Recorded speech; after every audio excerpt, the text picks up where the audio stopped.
திருநெல்வேலி மாநகராட்சியில் ராம்கோன்னு ஒரு நிறுவனம் குப்பை எடுக்குது. தெருவில் எடுக்கிறதுக்கு மிஷின் பார்த்தீங்களா, இதுதான் சாக்கை வச்சே தான் இழுத்துட்டு போகணும். எல்லா தெருவிலையும் இதுதான் நடக்குது. எந்த விதமான வண்டியும் இல்லாமல், மேன் பவரை சரியாக பயன்படுத்தாமல் இன்னைக்கு இந்த அவல நிலைமை இருக்குது. இந்த சாக்கில் போட்டுட்டு கரன்னு இழுத்துட்டு போகணும். இந்த சாக்கை நிறைஞ்ச உடனே அப்படி குப்பை கொட்டும், அதில் உள்ள தண்ணி ஃபுல்லாக கொட்டும். இது எல்லா தெருலையும் நடக்க, எல்லாரும் பார்க்குறீங்க, வரி கட்டுறீங்க, உங்களோட பணம். ஆனால் இதில் தனியார் நிறுவனமான ராம்கின்னு ஒரு நிறுவனம் தான் எடுத்திருக்குன்னு நினைக்கிறேன். எனக்கு சரியாக பேர் தெரியல. அவங்க இந்த மாதிரி தான் இழுத்துட்டு போகிறாங்க. பாருங்க, சூப்பராக இருக்குல்ல. இதெல்லாம் யாருமே கேட்காதீங்க. மாநகராட்சி நிறுவனம், கமிஷனர் அவர்கள், ஏசி அவர்கள், சட்டமன்ற உறுப்பினர்கள், இதை யாருமே கேட்கலன்னு நம்ம என்ன செய்ய முடியும்?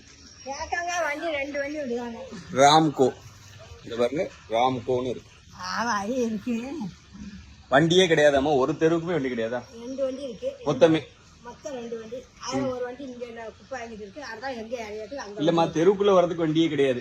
வராதுல வண்டி வந்து இந்த வண்டியே வராது. இதுக்குள்ள எத்தனை வண்டி வந்துருமா? சைக்கிள் வண்டி இங்க ஏறி வரும். இதுக்கு அடுத்த இல்லம்மா, சின்ன வண்டியை கலெக்ட் பண்ணி அதுல போட வேண்டியதானே. அப்படிதானே நடந்துட்டு இருந்தது. அப்படிதான் இப்ப எல்லாரும் இப்படியே வாங்கி வண்டியில கூட கொடுப்போம். இப்படி சாக்குல தான் இழுத்துட்டு போகணும். மாநகராட்சியில அப்படிதான் ஒப்பந்தம் போட்டிருக்கீங்க.